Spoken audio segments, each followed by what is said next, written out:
My name is Angela Musalam. I'm the Public Information Officer for the Placer County Sheriff's Office. Thank you again for everybody who is here today as we discuss another update to the search and the investigation into missing 16-year-old Kiely Rodni. We have entered day 5 of the search, and we continue to utilize all local, state, and federal law enforcement agencies to help Kiely's family get some closure, and we're hoping to bring Kiely back home to her family safely. Now, with that being said, we are going to provide an update to the investigation on her search, and with that, I'm going to toss it over to Placer County Sheriff's Office Lieutenant Josh Barnhart. Good afternoon. I want to start again by thanking the family of Kiely and just how supportive they've been of our efforts in conjunction with working the investigation and the search and rescue. I want to commend the community for coming together and taking part of this as well, and all of the efforts the community has put forth in the search and rescue, and also by providing tips to us. I just want to give you a little update about the investigation side. We're sending detectives out on the tips that we're receiving for follow-up. To date, we've received over 500 tips. We're following up right now on over 380 leads, including email leads of over 300. Our request at this point is if you have video of that night, detectives want more of it. There has been a lot of video provided, and some of it had to do with a fight that occurred at the party. Detectives right now are asking for any additional video that you have. So again, we urge you that you would please bring that forward. Again, we'll refer you to the tip line. If you have any issues with the tip line and getting through, there's an alternate email that we've provided. And as it came up in our community meeting last night, if you are hesitating coming forward to law enforcement, please go to someone that you trust, and I urge you to go to that person to come forward to law enforcement, and they can help you do that. Thank you. I'd like to now turn it over to Nevada County Sheriff's Office Captain Sam Brown, who will discuss today's efforts of the search and rescue. Good afternoon, everybody. We're continuing our search. Nothing has slowed down. In fact, I believe we have about the same amount of searchers as we had yesterday, over 100 volunteers, as well as sworn staff, Cal OES, and all kinds of people. We remain in unified command. Our partners with the Placer County Sheriff's Office have been amazing. CHP has provided us with a lot of space, resources, experts in certain fields, Truckee Police Department. Everybody that's been here, including Cal Fire and other folks that you wouldn't even necessarily expect to be here, have been great partners and are giving different pieces of experience and expertise to help us sustain and keep this going. To date, we have 4,500 man hours put into this search alone, which is astronomical in the period of time. We had an earlier meeting today with pretty much experts in the field within California, as well as people from Cal OES that oversee the entire search system for the state, and the law duty officers that answer within that to help us with mutual aid and things of that nature. We are still lacking clues, and so our searches are based off of probabilities of scenarios and different types of incidents. And so I would echo what my partner, Lieutenant Barnhart, had said, that we need information and we need clues. We need people to give us things, even if it's seemingly small. But we're going to continue our efforts, and I really want to thank the family. They've been pretty amazing. We're not coming forth with the answers that they're wanting, and we know that. That's hard for us, but the family has been amazing for us, and both mom and dad have been active players as well as the rest of the family, and trying to make sure we do the best we can for them. So thank you. I'd like to now direct everybody's attention back to that board.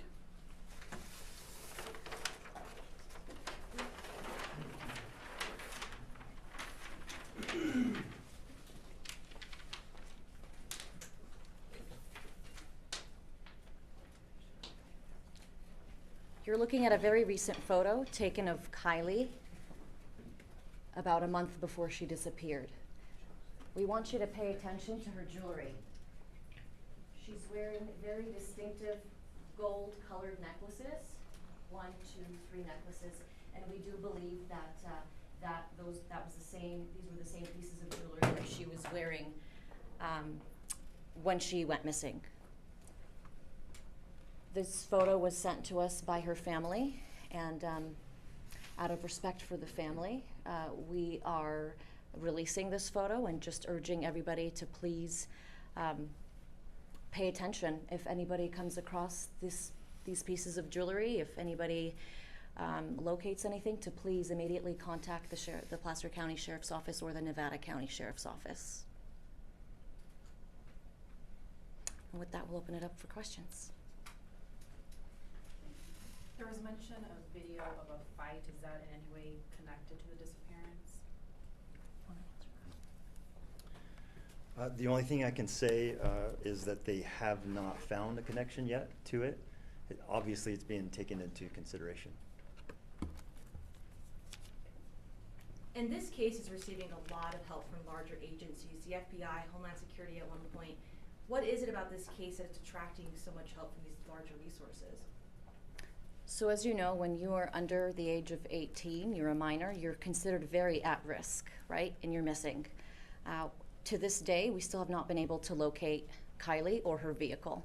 And that's very disturbing for us, for her family, and for the entire community.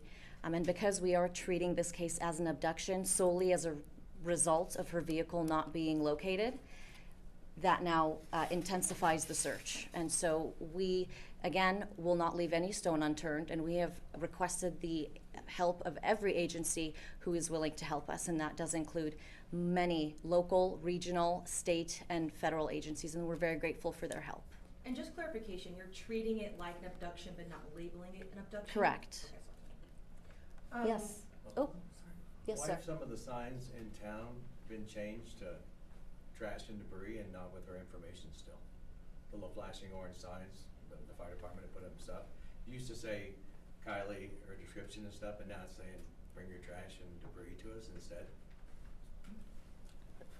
I don't have an answer for you. The Sheriff's Office doesn't control the signs you're talking about, but we can surely inquire and ask. Yeah, we've had lots of discussion about signage.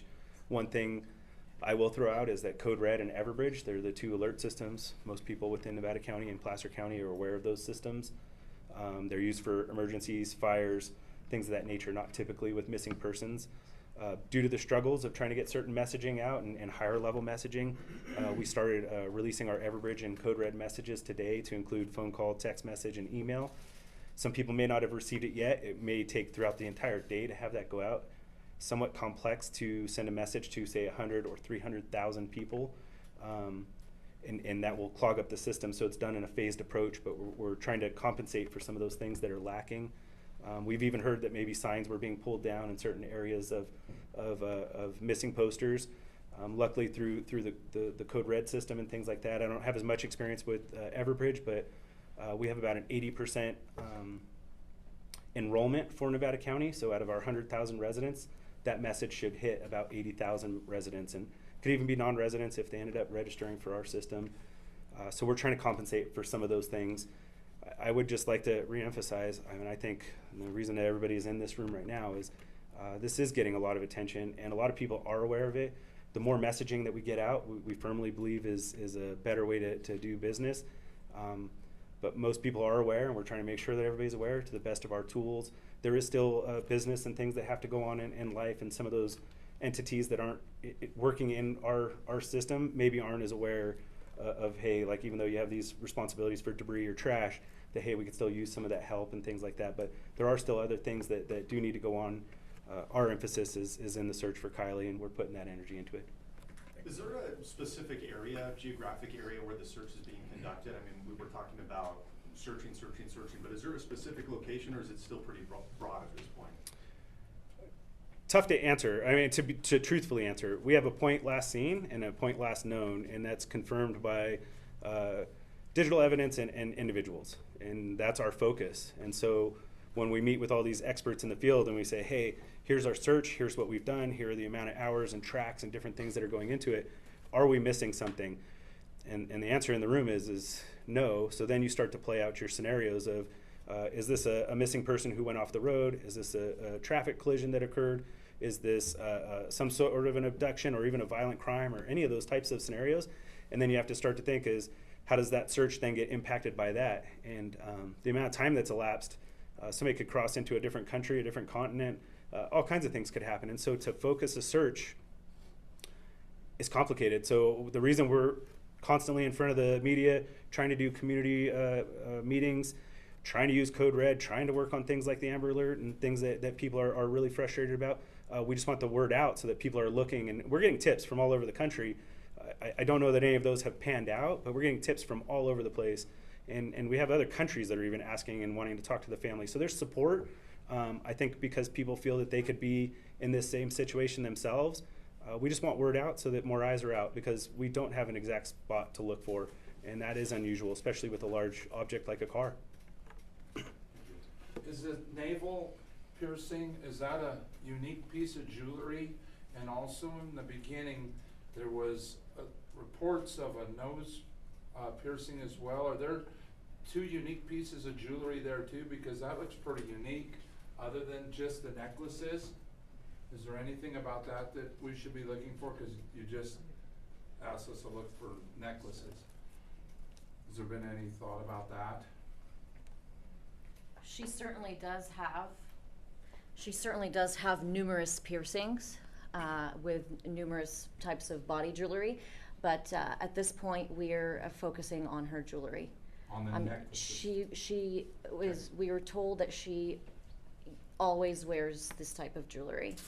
And so in case anybody from family or friends is searching for her and maybe happens to come across these necklaces, you know, we'd want anybody who comes across this to please call us immediately, because that certainly will provide us a new tip in a new direction. There have been mention of rewards for tips. Do you guys have anything on that?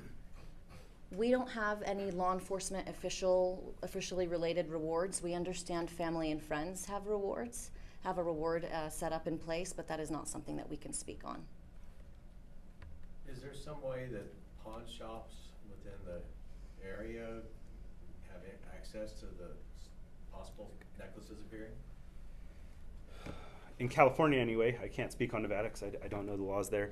The pawn shops are required to send in notifications and slips to local law enforcement, and then we'd have the ability to then enter those into databases. We do use them for like burglaries and things like that. There's a time frame of when they have to turn that in. That wouldn't be something that would necessarily be immediate. And often one of the difficulties, and that's why I think a lot of emphasis is maybe on some of the jewelry that's on there. I don't know that I can guarantee those match exactly what she has, but often they're entered in as gold chain. And so, you know, you can only imagine the number of gold chains that are put into pawn shops. You've received over 500 tips and video evidence. Within all of that, were there any sightings of Kiely? So from what the detectives have reviewed so far, nothing has panned out. However, they continue to work and review video, and we're talking hours and hours of video that they're going to have to pour through, which they are. We've dedicated many detectives to this effort, and they are actively, as we speak, reviewing video to see if there's any clue that would lead us in the right direction. And Lieutenant, may I ask one more follow-up question? I think this might be important for a lot of people. A lot of the people that we're dealing with here are juveniles. And a point that you mentioned is the fact that if you're not comfortable coming to law enforcement, to go to someone who is comfortable going to law enforcement. Why are you telling us that today, and what's your messaging behind that? And what do you want parents to know? And maybe on the off chance that a child is seeing this on social media or however they're seeing it, what do you want them to know? So, you know, we understand that the uniform can be intimidating, and so we don't want that to be a stopgap for these juveniles. In speaking with community members last night, we were speaking about that fact, and you know, if you have a coach or a mentor that you trust that can come to law enforcement for you, by all means, or use that as an avenue. And so we just don't want there to be any hesitation on the part of these juveniles to come forward with information. The code red system is something that's been in place. Why is it just now being used to find Kiely? Yeah, we have been talking about it for a while. It does take a lot. You have to break things up geographically. There are some things. It's not a traditional tool. It's not intended for a missing person. We had some faith that some of these other systems were going to move forward, and we put some emphasis onto it as we kind of built out a strategic plan to push out our code red. It takes multiple people. It's not like a one person. I can put out a code red pretty quickly on like a radius or something like that. But if you jam the system and it stops working and you got to wait for reset and then half get it, half don't, a person here, and it causes some confusion. So we've been working on it for probably a day-ish, yesterday into the day, and we were trying to pick out a strategic plan to put out with Facebook to notify. And really we're kind of hoping for a resurgence of bodies, right? Volunteers are getting tired of being in the field and searching. They're coming out because they care. I did search and rescue for a long time, and the love and energy that comes out selflessly to do those things, it can get exhausting when people aren't seeing that there's a goal or a direction, and we're all feeling that. So we kind of try to pick our planning of our timing to be effective, and also some of the things that it takes logistically, and I'm sure Everbridge is relatively the same. We're trying to work in conjunction and make sure our message is clear and concise and matches and things like that. Our hope really for putting out today is that we can get a real surge of searchers and things coming into this weekend and reinvigorate. And we talked to family today about the potential of messaging and things like that to let people know that they care and they're on board and they really appreciate the community support and the things that are going on. But we're trying to be strategic about things, but try not to abuse or lose things and stuff like that. So I'll leave it at that. It wasn't necessarily perfect, and maybe it could have used earlier, and we acknowledge that. We didn't really know it was going to be what it is either, and so this has grown into something that wasn't really anticipated in day 1 or 2. We do searches all the time. Nevada County probably goes over 40 searches every year, not to this extent, and things that don't usually go this long because we're usually pretty successful. So pretty stressful on us as well, and more so on the family, and it's hard to look at them and not have answers. So, yeah. We're going to take 2 more questions. Is there, on your recent release that you came out today of agencies that have been assisting you, we noticed that Homeland Security has been removed from that list. Have they stepped away from the investigation? Are they still actively here, or have they pulled out? We had Homeland Security listed earlier because they were assisting on some technical aspects of the investigation.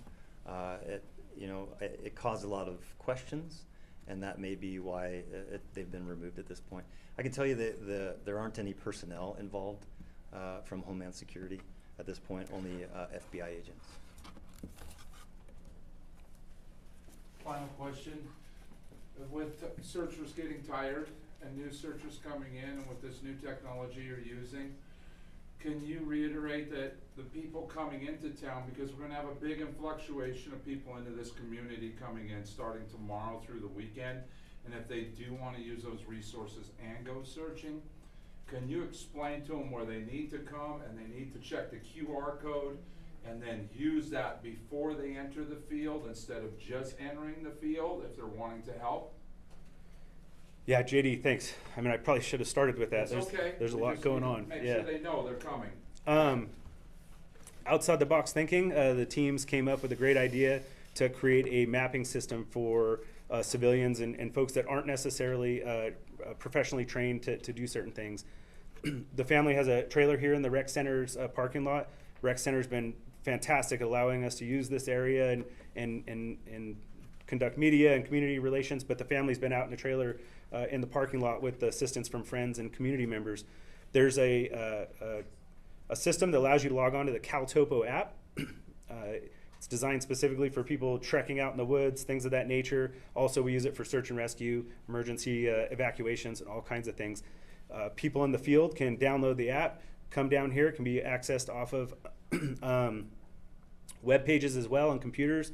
But our goal for having the civilian side of CalTopo is people going into the field and helping us narrow areas that have been looked at and searched.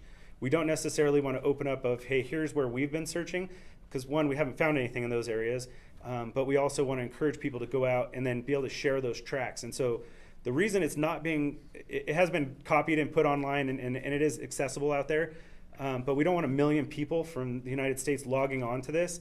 We want people like JD's pointing out that are coming here to the community and are like, hey, you know what? I can take a route over here, or I can go and look at this. We don't necessarily want people to turn on tracks and just log tracks while they're driving around town and going to concerts or doing things that are still going on in life. We want people who are logging the tracks because they're actively looking, and they're staring off on the side of the highway, or they're walking around Stampede Lake or anywhere that they might be in the area, actively looking, not just logging on because they want to see what everybody else is doing. In the event too many people log on for unnecessary reasons, it could overload that server, and we may have to shut that map off, start a new map with a new code. So we're really encouraging people that want to truly participate to be able to use it, but not just anybody throughout the world, because at this point, the QR code is out there. We didn't post it for a reason, and it's specifically for that, but it is a great tool. This hasn't really been done to my knowledge before, so we're really relying on the community to try to utilize this system appropriately to help out. That'll allow us to overlay on our current tracks and things we have. We're not sharing our tracks because it's a secret. We also don't want to condense people to come to where we're at, because that's where we are searching. But we also don't want to dissuade anybody that feels like they can go somewhere, because we're not perfect. And what if we did miss something and somebody else could have seen it? So we're not sharing it intentionally for a lot of various reasons, but it's not because it's a secret and it's hidden. We will share those maps and show things for people, but we don't want to influence a lot of things for various reasons. Good question, and thank you. Thank you again to everyone for coming. Thank you to the family of Kiely. We really appreciate working with you, although we wish were under different circumstances. Any updates, any and all updates, will be put on the Placer County Sheriff's Office social media accounts, so please continue to monitor those. We will have the latest updates on there. Thank you so much.